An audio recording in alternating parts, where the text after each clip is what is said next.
venerable members of the assembly.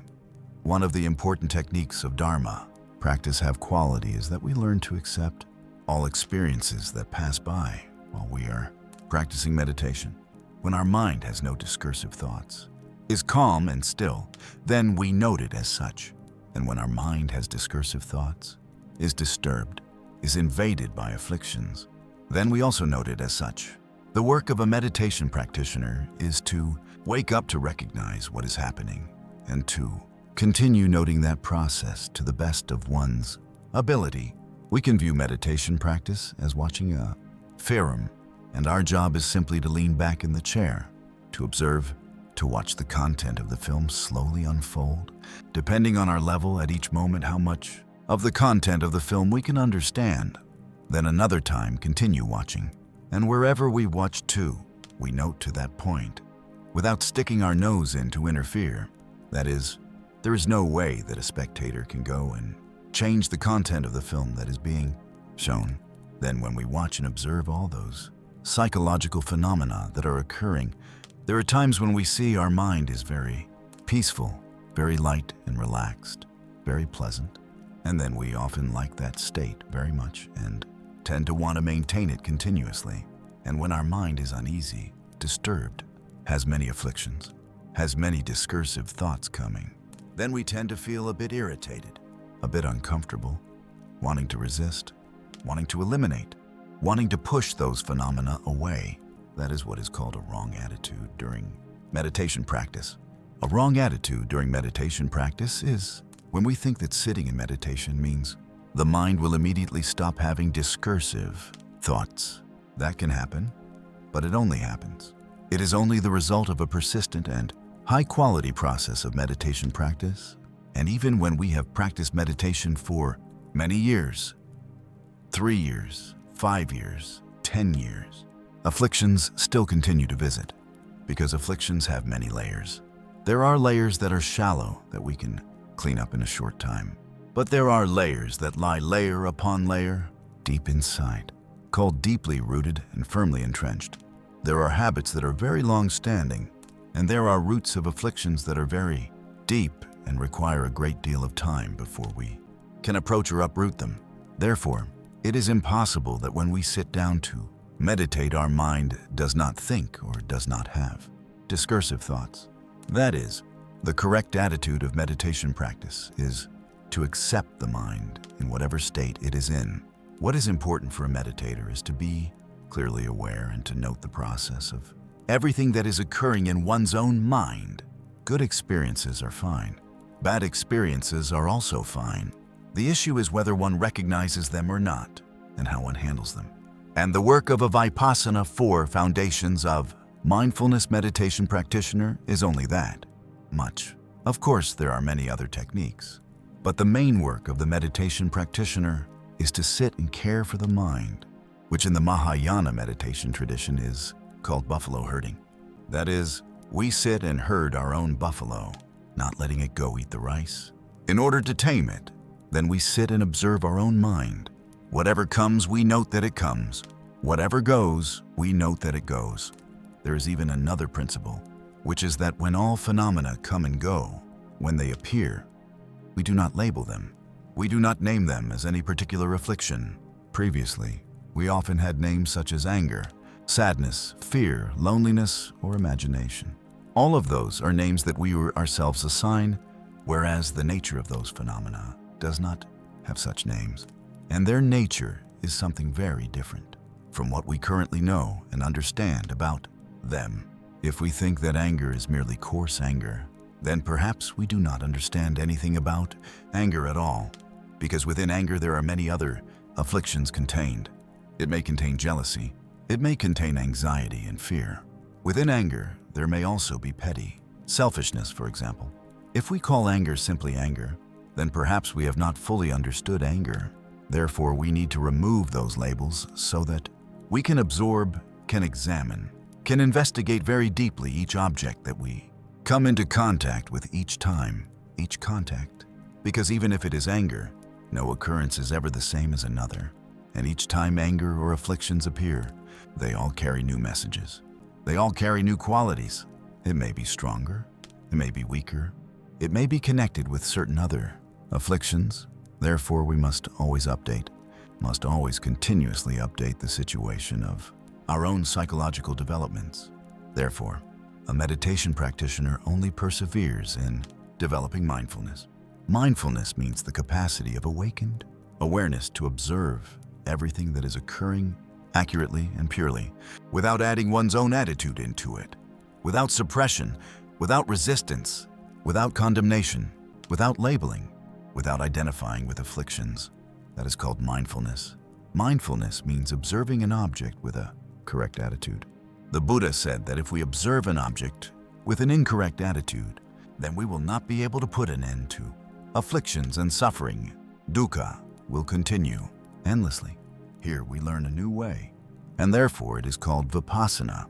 Vipassana is looking at an object with a special way of seeing, and this special way of seeing means seeing the object as it is actually appearing, not as our own consciousness weaves it, not as something imagined by us, and not necessarily as what we directly feel, but as the object itself is truly appearing. Clearly, each time we look at an object, each time there is a different perception. This shows that our consciousness is constantly shifting, and sometimes it comes closer to accuracy. Sometimes it moves farther away from accuracy. Therefore, we should not place too much trust in our own mind. We should only trust our mind when we are truly stable, when we have sufficient mindfulness. Therefore, in the process of meditation practice, we must always remember these very important principles, which are that when observing an object, we try to look at the object with the purest, clearest eye by checking our own attitude again. When we look at the object, are we normal? Are we stable? When we look at the object, are we trembling? Do we have emotions? When we look at the object, are we tense? Are we irritated? When we look at the object, do we carry prejudice or fixed views or not? If we look at the object with such a pure and clear eye, then we touch the very heart of meditation practice, which is called right mindfulness. And only when we have mindfulness do we begin to move toward insight. And this mindfulness, at the very least, helps us not to continue developing afflictions. In fact, stepping back in order to look at our own afflictions is already a very skillful act. Before now, we did not pay attention at all to what was happening inside ourselves. We mostly paid attention to external objects, to see what that person was doing to us, what that person was thinking about us, whether that person still loved us or not, whether that person still had intentions toward us or not, in order for us to find ways to respond. Our life mostly focuses on two things: coping and performing, rather than turning back to face directly our true self. And as we have said together, happiness and suffering, dukkha, are the reflection of what is inside our own consciousness. Therefore, if we do not know what is happening inside, and we only keep arranging everything on the outside, then no matter how skillfully we arrange things, no matter how stable everything outside is, if inside we are stuck in fixed views and prejudices, stuck in afflictions, then when we look at any object, it no longer has any value and may even be experienced as suffering. Because we do not pursue the goal of sitting in meditation in order to make the mind calm. Yet most of us practice meditation in order to make the mind calm, to sit in meditation so that the mind becomes peaceful, so that the disturbances settle down. Of course, that is our ultimate goal. But if we have that desire, then afflictions cannot settle down. A meditation master once said, "To cut off afflictions only adds illness upon illness. To seek true suchness is entirely a wrong path. If afflictions are taken and cut off, then illness is piled upon illness. And if nirvana, or liberation, is something we long for, then that is a deviated path, one that can never be touched. That is, in the process of cultivation, we unintentionally increase craving and aversion. That is, wanting to cut off afflictions is developing craving. For example, when we are having an episode of anger, we want to cut off the anger. We want to eliminate the anger. We want to extinguish the anger. That very wanting itself is a kind of affliction.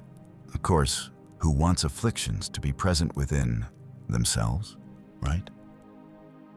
But when afflictions are already present, you cannot want them to disappear. Wanting is itself a kind of affliction.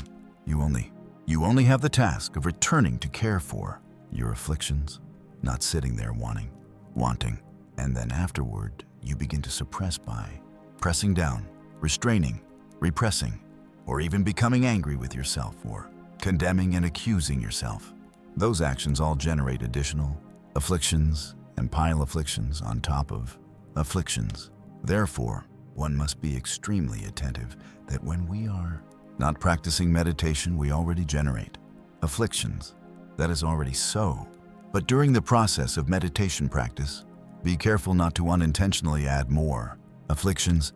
Be careful not to unintentionally further develop craving and aversion.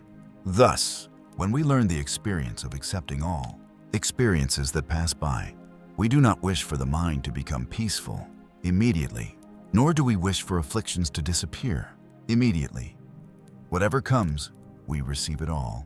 And the Buddha affirmed that the mind that can observe everything coming and going is precisely the meditative mind.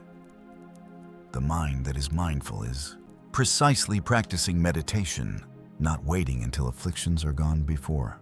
Calling it meditation practice or meditation practice of quality.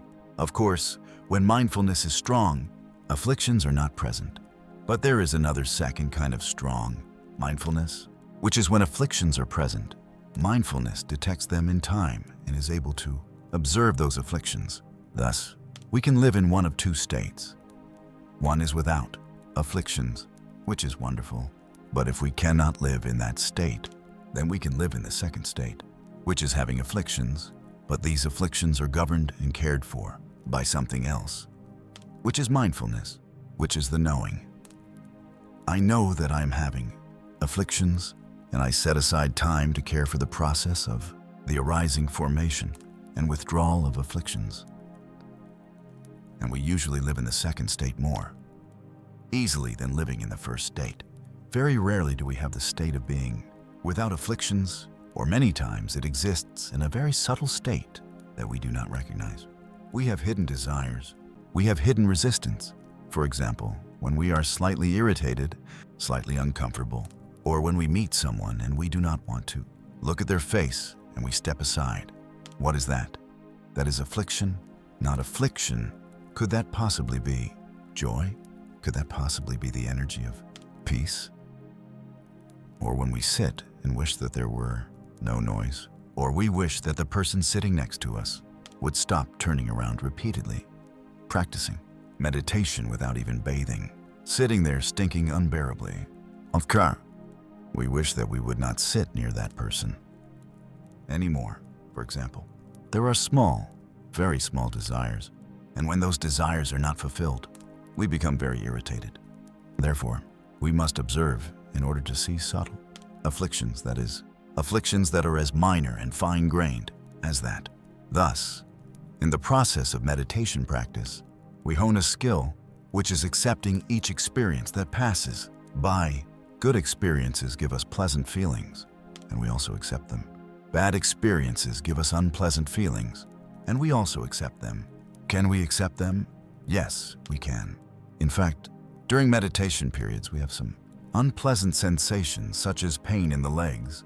When one is not accustomed to sitting, it is very painful.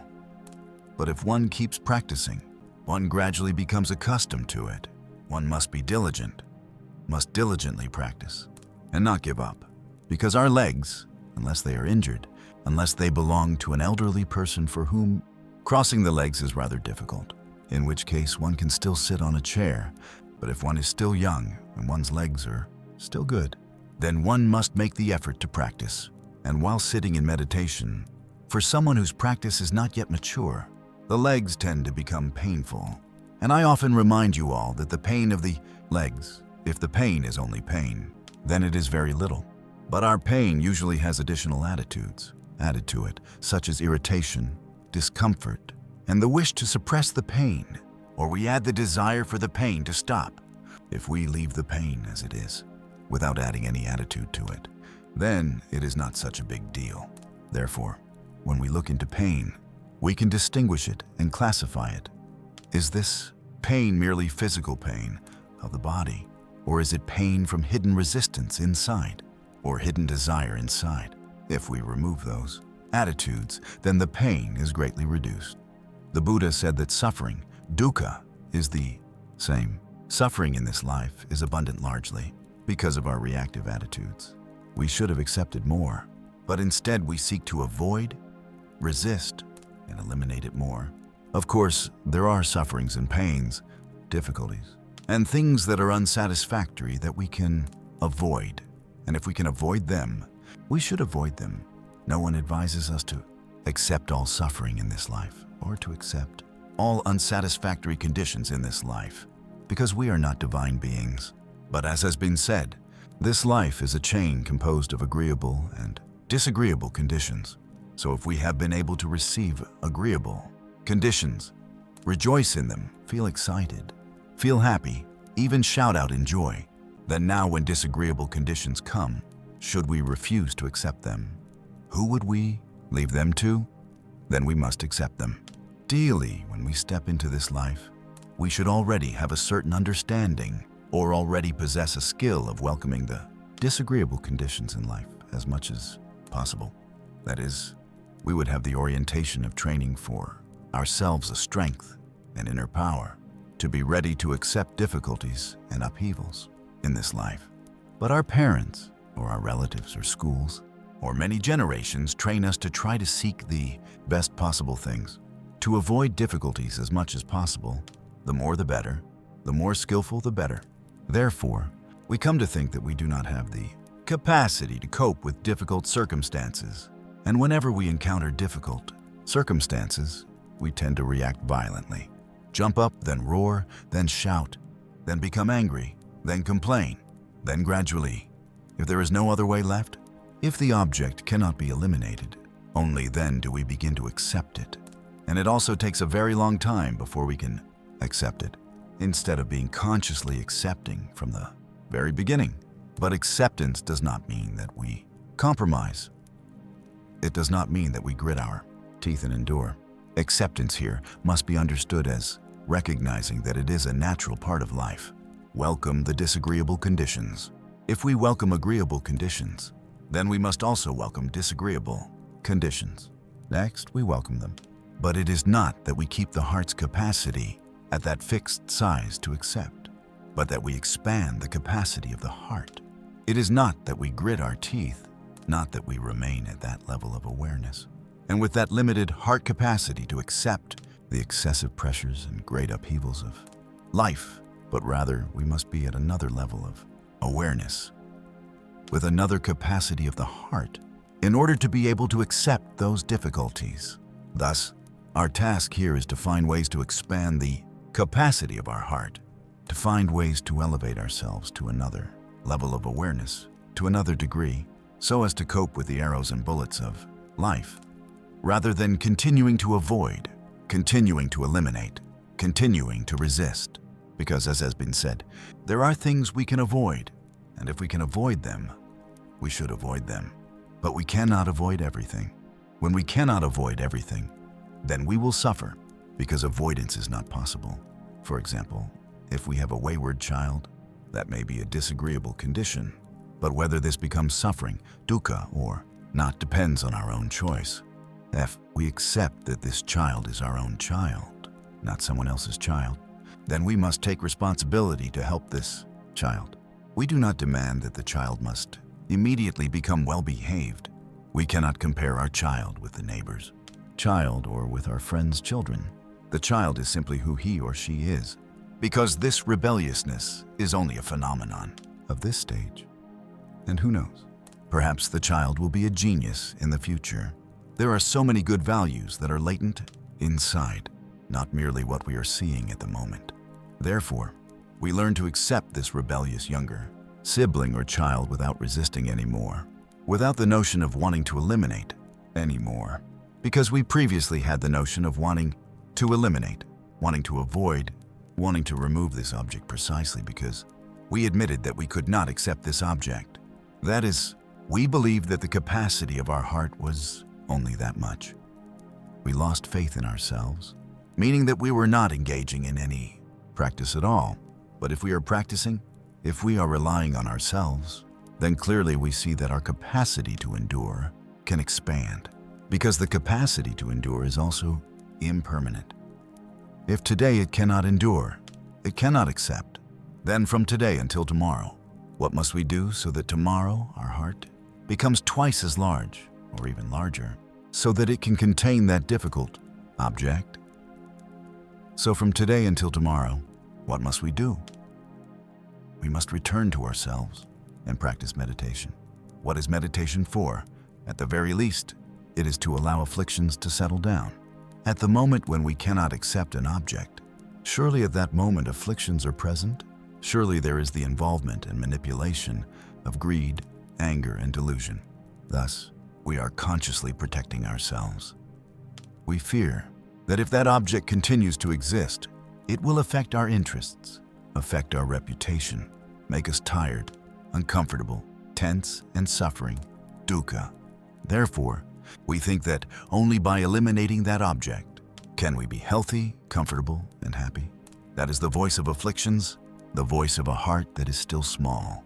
But when we begin to return to meditation, practice, we no longer continue paying attention to that story. We no longer analyze who is right and who is wrong. We no longer sit there to argue or reason with that object. We temporarily detach from that story in order to return to abiding in ourselves, returning to isolate and care for our own afflictions. At the very least, we bring ourselves back to a position of relaxation, comfort, and abiding. We bring ourselves back to a state of peace and happiness. That is, we elevate ourselves to a new level, or we return to our original form. If our original form was that of a person who was very steady, very happy, and had a large heart. But if in this case the object is excessive, and using our old form, returning to the old level, we still cannot receive this object, then we must practice in such a way as to bring ourselves to a new level. That is, a new layer, in which our awareness is very broad and in which the capacity of our heart is very expansive, so that it can easily accept the object. When a doctor tells us that we have cancer or that we have depression, we may not be able to accept it. That is a very great shock. But when we have been examined by many doctors, many reputable hospitals, and they all arrive at the same conclusion, then we cannot not believe the doctors. Yet it is still very difficult for us to accept the truth. We may cry, struggle, scream to the heavens and blame the earth, saying, "Why did this accident not come to anyone else but come to me?" And it may take several weeks afterward, and some people even take several months, before they can accept the truth that I have cancer, or that cancer is present within me.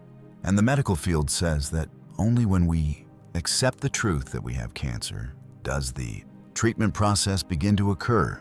Only when we acknowledge that we have cancer and want to return to help ourselves, no longer resisting, no longer believing otherwise, no longer trying every way to run away from that truth. I accept. I agree with the truth that I have cancer. Then, the cancer cells begin to reduce their spread. But if we resist, if we deny it, if we continue to add the energy of resistance into it, then the cancer cells will spread very quickly. Thus, acceptance is the first step that leads to transformation. You cannot transform anything if you have not yet accepted the truth that is occurring. Depression is the same. If we do not accept that we have depression, then we cannot cooperate and follow the doctor's instructions. Acceptance here does not mean that it is the entirety of who we are. Depression is only one part of who we are, but it is truly present and we must note it. We must acknowledge it. In English, this is called acknowledge. That is, when we look into our mind, we are watching, observing. Then we recognize, and then we acknowledge, meaning that we acknowledge and note that something is happening and we see it clearly. And this is something that we not only experience ourselves, but that specialists and doctors also tell us is present within us. And if we deny it, if we do not acknowledge it, then we will not be able to help ourselves, and we will not be able to enter the treatment process. Therefore, only when you acknowledge, at least to yourself, that I have cancer or that I have depression, does the treatment process begin to occur. Acceptance is an extremely important element for change, for healing, for transformation. Opposite to acceptance are resistance, opposition, and elimination. Do you accept your parents? There have been times when our parents did not understand us and even caused us harm many times. Therefore, we had thoughts of wanting to separate from the family, wanting to escape the family, not wanting to belong to that place anymore. We may not have had the courage to say, I do not want to acknowledge that man or that woman as my parents. But deep in our hearts, there was a desire to cut off, to distance ourselves, and we may even have been angry, have condemned, have resented. But you know, we can never do that. We can never cut off the invisible connection between ourselves and our father or mother, even if we deliberately avoid, deliberately turn our backs, deliberately sever ties. We can never truly cut it off, because that is the deepest interaction, the deepest connection among human relationships. Scientists or the Buddha have said that every individual in this universe interacts with one another. This object nourishes that object and vice versa. And the relationship that is the most tightly interactive and the most enduring is the parent-child relationship. Therefore, if at this very moment we still have not accepted that person as our father or that person as our mother, then we are still suffering. There is never a child who is happy if they cannot accept their parents. They may be happy with a spouse for a certain moment, but inevitably, they will remember their father and mother, even if they do not consciously remember their father and mother. Deep within, that invisible thread continues to pull them, compelling them to return to their roots in order to accept and to reconcile. And in meditation practice, meditation masters often advise us with a very easy-to-remember pair of words: observe and accept. Observe means to observe. Whenever afflictions arise, observe them. And accept means to accept that they are occurring. Do not stick your nose in to interfere. Let it be and see how it unfolds, because the nature of all phenomena is impermanence, and they will eventually dissolve. Why add more resistance and more afflictions when resistance does not even work? We have resisted for decades already. Therefore, just remain aware. Just keep the camera there, observing all phenomena as they unfold. And when afflictions arise, note that afflictions have arisen. And when afflictions have passed, note that the mind is without afflictions. Enjoy the state of mind without afflictions. And we can even enjoy the state of mind when afflictions are present. When afflictions are present and we are able to observe them, meaning that afflictions are being observed and even being restrained. Afflictions then become the observed, and we become the observer. When afflictions are observed by a force, by the energy of mindfulness, they cannot expand or develop. Therefore, for a meditation practitioner, the first fundamental responsibility is to be present immediately, to recognize in time when afflictions arise, whether we can overcome them or not. Whether we overcome them quickly or let them persist longer depends on the depth of our cultivation. But fundamentally, we must be able to recognize what is happening.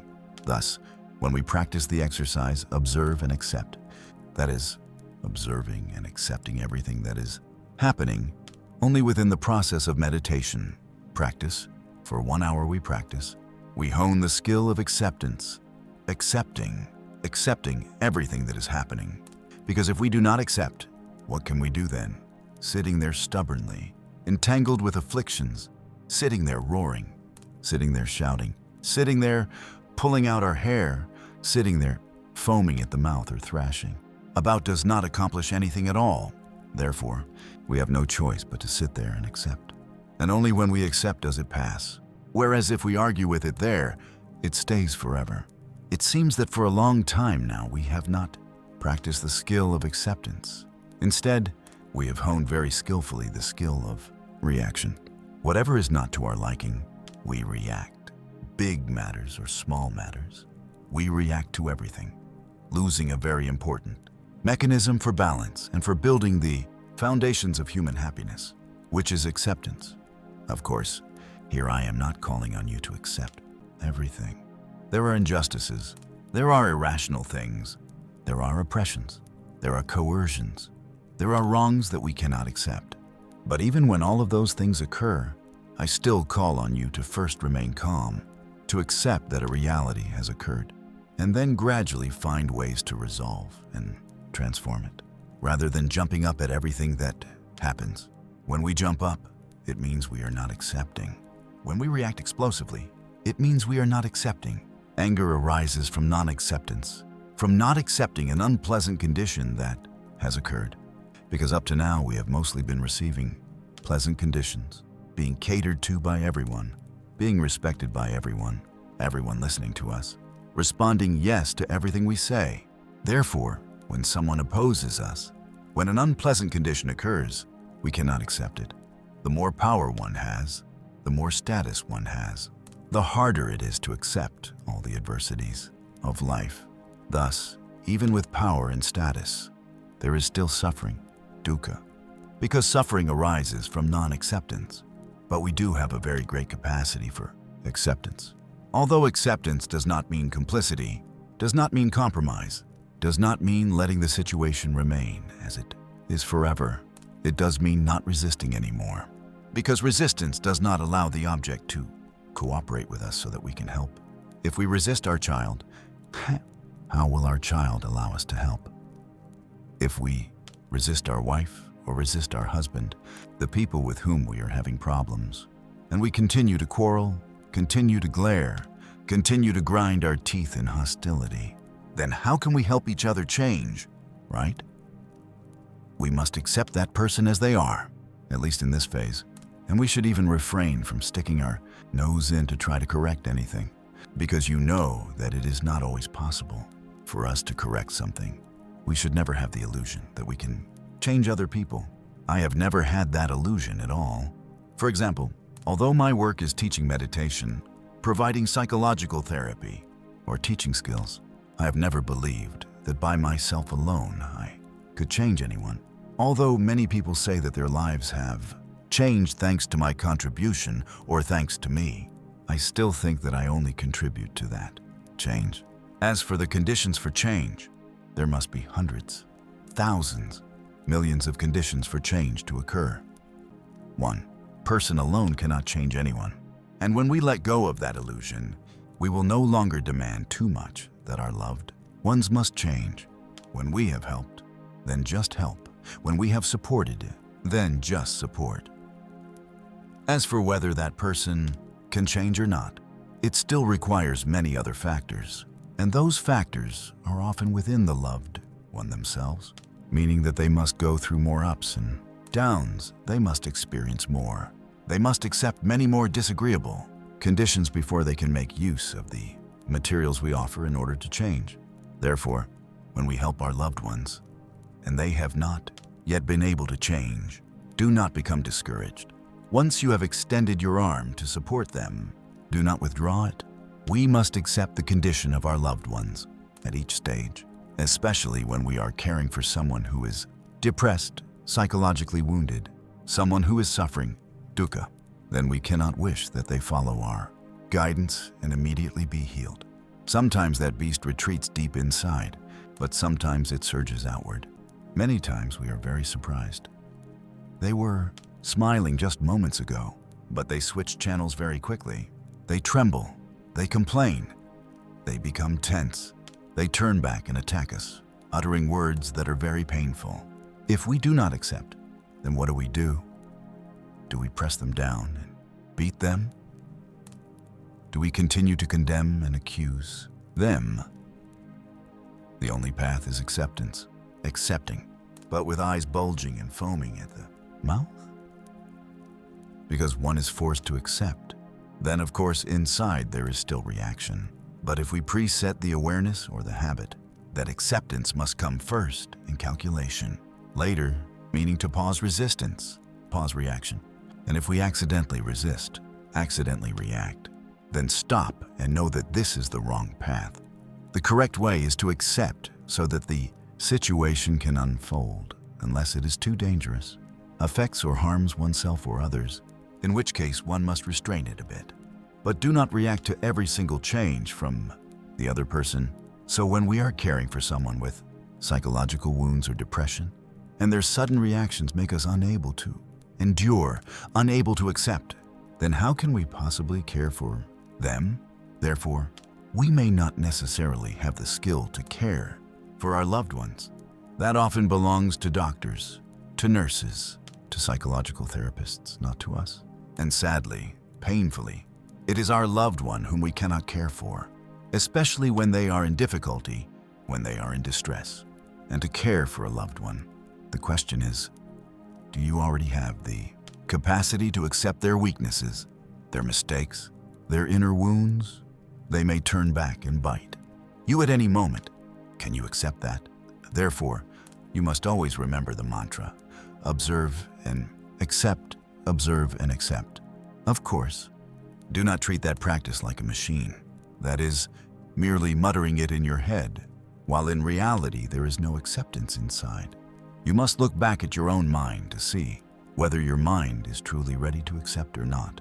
If it still has enough energy, then accept. That person is very weak. That person is beneath your strength. Why insist on winning or losing? Accept so that they can cool down, so that their rage subsides, so that their negative emotions subside, and then you can help them. That is called forbearance or patience. Forbearance means there must be humiliation. Humiliation means loss, means accepting pain. No one practices forbearance while being comfortable. And that is precisely the evidence of true love. One must suffer for that person in order to truly have genuine love for them. You know that when we care for someone who is psychologically wounded or depressed, previously we remembered them as a person at this level. We said something and they understood everything. And their actions were very intellectual, very admirable. They were talented, they were knowledgeable. Then suddenly they collapsed down here, speaking incoherently, thinking in ways that are entirely negative, uttering words that are only condemnation and accusation of others. We cannot bear it. We cannot accept that this person is the one we deeply love, respect, and admire. But if we continue to stand there demanding that they return to their original form, it will never happen and we will lose them. Therefore, we must learn to accept that they are now at a different level. The question is, what do you rely on to be able to do that if you are not someone who has been trained specifically to do this kind of work? If you are not someone with a large heart, if you do not have a deep understanding that this is only a temporary phenomenon and not the nature of your loved one, then you cannot possibly accept it.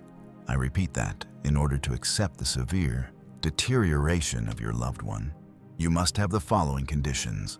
First, you must have a deep understanding that this is only a temporary phenomenon and not the nature of your loved one. Because you already know that your loved one is not inherently like this. Second, you already have a very large heart capacity. You are very stable, very grounded, very healthy, very comfortable, very peaceful, and overflowing with energy. So when such a situation occurs, it does not affect you much, and you can accept it. Third, you have been trained. That is, for example, you are a psychological therapist. You are someone who has helped people with depression for many years, and you are familiar with such cases. Therefore, when that person falls into a different level or switches to a different channel, even becoming a different person, you do not react at all, because you know that this is only a temporary phenomenon and that soon they will return to their former self. And the responsibility of a practitioner or a psychological therapy specialist is to help them return to a stable level, to their original form, or to return to themselves. Not to sit there reproaching them, not to sit there condemning or accusing anymore. But the problem is that we are their loved ones, not specialists. So if we are not specialists, should we compete to help? And if we do not help now, then how can we not help? Then help as much as you can. But do not compete for the right to help with the expectation that the person will be cured or that the person will listen to you because you are not a specialist. That is, we are still very clumsy, lacking many skills in caring for our loved ones, especially when our loved ones encounter difficulties and fall into psychological syndromes. So in order to help a suffering person, a person with psychological difficulties, the question arises, what have we prepared? What do we already have that allows us to believe that we can help? I am sure that the most common answer is that it is because we have love for that person. But we also need to examine this again, because love is also very impermanent. It also changes from time to time, sometimes strong, sometimes weak like the tides. Sometimes mother is like a calm and abundant sea, but mother is not always a calm and abundant sea, because if mother were always a calm and abundant sea, then children would not suffer because of their mothers. How many children in this world suffer because of their mothers? At those times, mother is not a calm and abundant sea. At those times, mother is only a bowl of water. Therefore, mother was unable to accept the child. Therefore, we should not rely complacently on it. Should not think that we always love that person in exactly the same way. That is not so. 10 years ago and now are very different.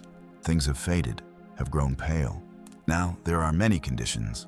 In the past, there were very few conditions, because if there were many conditions, that person would not have allowed us to take them home.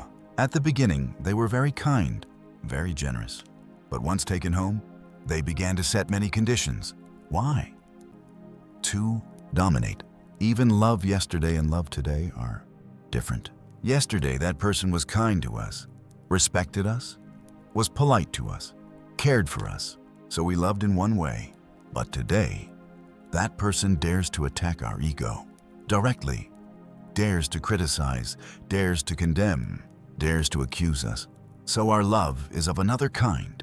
Yesterday that person gave to us, today that person demands from us. Yesterday that person was very lovable. Today that person is very sick, very full of toxins. So tell me, is our love a single, stable thing? Or does it also rise and fall, unpredictably? Therefore, when we have not yet examined our love, and we assume that with the love we currently have, we can help our loved one, that is not necessarily so. Our love may have been exhausted long ago. No wonder when we sit down, all we have are reactions. All we have are condemnations. All we have are accusations. All we have is anger. Love itself has a substance, an extremely precious substance. It has very great power. It can transform and move the beloved object. But love must be robust. It must be strong. It must have vitality. It must be abundant in order to perform that function, in order to express that function. If love is weak, frail, collapses when pride is touched, collapses when wounds are touched, how can it be called great love? A person with great love cannot have ego pride. That is how difficult it is. Now choose ego pride or choose great love. Where there is ego pride, there is no great love. And where there is great love, there is no ego pride. Great love thinks only for the beloved object, whereas ego pride thinks for oneself. And love alone is still not enough. It must also have correct understanding, clear awareness to see that the loved one is in a phenomenon, in a phase only, not the whole of who they are. And if with our love, with our help, we wish to bring our loved one back to their original nature, or help them pass through these difficulties to step onto higher ground and transcend suffering, dukkha, then understanding must accompany love. And when speaking of love, one must speak of the capacity of the heart. The capacity of the heart is the clearest expression of love. You say you love me, then how large is the capacity of your heart? Can you accept me? Can you accept the mistakes, the weaknesses, the wounds within me? A mother says she loves her child, then why can she not accept her child? Because the child is excessive, stubborn, violent, causing so many problems. But if a mother's love is a calm and vast sea, then how could a few handfuls of salt matter? Yet a mother becomes a calm and abundant sea only when she practices cultivation. The mother's best form is that calm and abundant sea. But what does a mother do in order to maintain that form? If the mother is still running back and forth, still struggling to make a living, still constantly depleted of energy, still having to resolve too many difficulties, then how can she always maintain that vast heart? And we must always frequently examine the capacity of our own heart.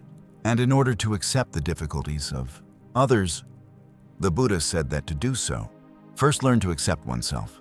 Do you fully accept yourself or not? In the process of meditation practice, we learn how to accept ourselves, to accept our own afflictions.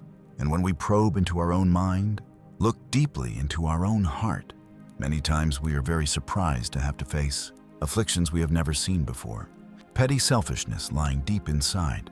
But thanks to the power of meditation practice, we gradually accept starting from unpleasant sensations, from bodily pain, and then accept the presence of basic afflictions all the way to the deepest afflictions within. We do not run away in panic. We do not react explosively anymore. We sit there and accept. And if we continue in that momentum, then acceptance of ourselves will grow gradually. And each day in our lives, we continue to practice meditation, continue to observe how we handle every situation, how we present ourselves before others. And then we also discover our weaknesses, our limitations, our clumsiness, and we can accept them more easily. That is because we see that besides those things, we also have other things. And during meditation practice, we have seen the substance of peace, of stability.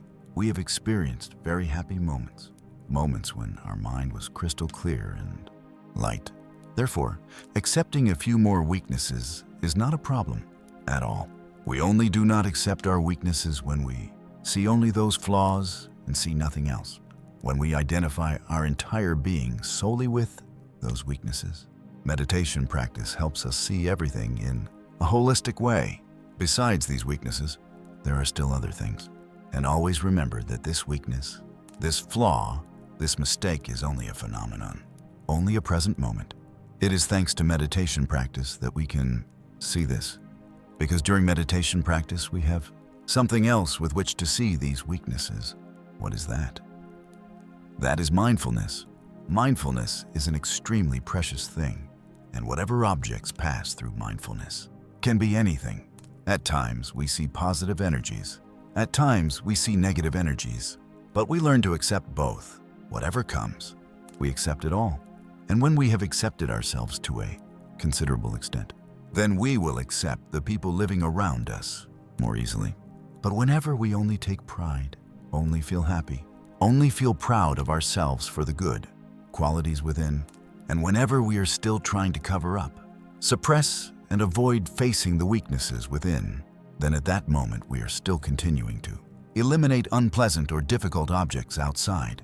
The Buddha advises us to learn to accept ourselves because, speaking honestly, I was born and raised, and I myself recognized that I had many strengths, and those strengths were noticed and praised by others, and there were periods when I fell into an illusion that I was only those strengths. People focused too much on my strengths. But when I began to practice meditation, I was very startled and gradually realized that inside myself there were many frightening things, many beasts no less than anyone else's. Because fundamentally, we are still human beings, and as long as one is human, there are greed, anger, and delusion, only more or less, only whether one knows how to suppress and restrain them, cover up, so that others do not see them or simply that there has not yet been an opportunity to invite them out. And especially during the process of carrying a backpack and traveling around through 25 states of the United States, I discovered even more extremely strange aspects of myself. Extremely strange. What could be called truly grotesque thing inside myself. I could hardly believe it. But fortunately for me, while discovering those grotesque things, I also saw other values within myself, saw that both were present at the same time. While seeing those grotesque things, I also saw other valuable things, and I did not identify myself with those grotesque things, so I was able to accept them. Of course, I did not tell anyone about them, but handled them gradually. But I knew that I had those beasts, those shadows, those grotesque things within me. And as for myself, up to this very moment, I still have to continue learning and practicing in order to always maintain a certain composure, to always maintain a very large capacity of the heart. And this capacity of the heart truly depends on my mindfulness and my awareness. If I lose mindfulness, if my composure drops, if my energy is depleted, then the capacity of my heart immediately contracts.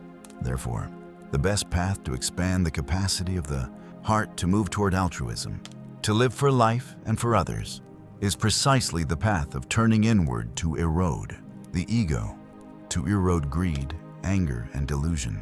We practice in such a way that we can see our ego, our greed, anger, and delusion every day, and only then can we make progress. Do not be afraid. Do not be discouraged or lose heart, because if we do not see them, they will continue to quietly control us and diminish the quality of our lives. Therefore, we truly need to see them, truly need to face them. But that does not mean that during meditation practice we sit and wait for afflictions to come out or hope that afflictions will arrive so that we can see what they look like. That is still a wrong attitude. Do not wait, do not hope. Whatever comes, we simply note it. If it does not come, then let it be. And only by transforming afflictions each day, by reducing selfish interests for ourselves each day, by reducing self-defense for ourselves each day, by reducing the search for benefits for ourselves, can we make room in our hearts for others to participate. Only then can we expand the capacity of our hearts and receive each object without any further needs being imposed upon them. We are unable to accept the difficulties of others because we have some need toward them. At the very least, we want them to be pleasant. They may be suffering, but they still have to be pleasant so that we can help if they are suffering and their face looks unpleasant. How can we help? Coming for counseling, but looking unpleasant already makes us not want to counsel anymore, right? Coming for counseling. The face has to be pleasant. Oh my goodness, people are suffering, and yet we still demand that they be pleasant. How cruel is that? When we ourselves are not suffering, we must accept the unpleasantness of others. Which side has the advantage? The side that is not suffering has the advantage. So why demand things from the side that is disadvantaged? They no longer have anything to give us. So what are we demanding for? And every time a child suffers, it is as if the child must be polite to the parents in order for the parents to help. If the child is unruly and disrespectful, then they are finished. Suffering must be added together with politeness in order to receive help. That is a demand. Why do we demand? Because we are weak-hearted. We want to be acknowledged and respected in order to act. But when the other person does not respect or admire us, and even insults us, treating us as nothing, then there is no way we have enough goodwill to help. Therefore, when we still have some need toward the object, we can only help the object partially, or we can never help at all. When we withdraw those expectations, when we are sufficient unto ourselves, when we ourselves nourish our ego enough, when we ourselves can abide within ourselves, when we ourselves have peace for ourselves, then no matter how the other person is, we help completely. When we can affirm that, then helping becomes thorough, carried through to the end. You can disrupt me however much you want. I will still help you to the end. Or no matter how stubborn you are, no matter how much you make me suffer, I will still help you. That is because I no longer have any need toward you, at least in this phase. In this phase, I give you full authority. I give you full authority without demanding anything at all. Disrupt however you want. I still love you. I still help you. If it becomes too disruptive, then let go completely. Do not declare that out loud. If you declare it, be careful of being taken advantage of. Immediately, they will take that authorization card and cause chaos everywhere. Silently inside ourselves, we understand that no matter how that person is, we will not give up. We will help. Therefore, many times we fail to help someone because we are stuck in certain conditions, certain demands that are often very small and unnecessary. And we can only withdraw those conditions when, and only when we return to abiding within ourselves, find peace and stable happiness from there. Thank you, venerable members of the Assembly, for listening. The Awakened Realm concludes today's podcast. Here, this Dharma talk has a psychological therapeutic nature. If you find this Dharma talk useful, please kindly share it with your friends and relatives. The podcast channel, The Awakened Realm, wishes to contribute a part in spreading these valuable Dharma talks to those who are in need of psychological support, as well as to those who are truly stable, together building a more peaceful and happier society. With deep respect, thank you everyone for following. In addition, because YouTube's algorithm prioritizes videos with many likes, if you like this video, please remember to click the like button and press the subscribe button to help our podcast reach more people. Thank you for your attention, and wishing you all a peaceful evening.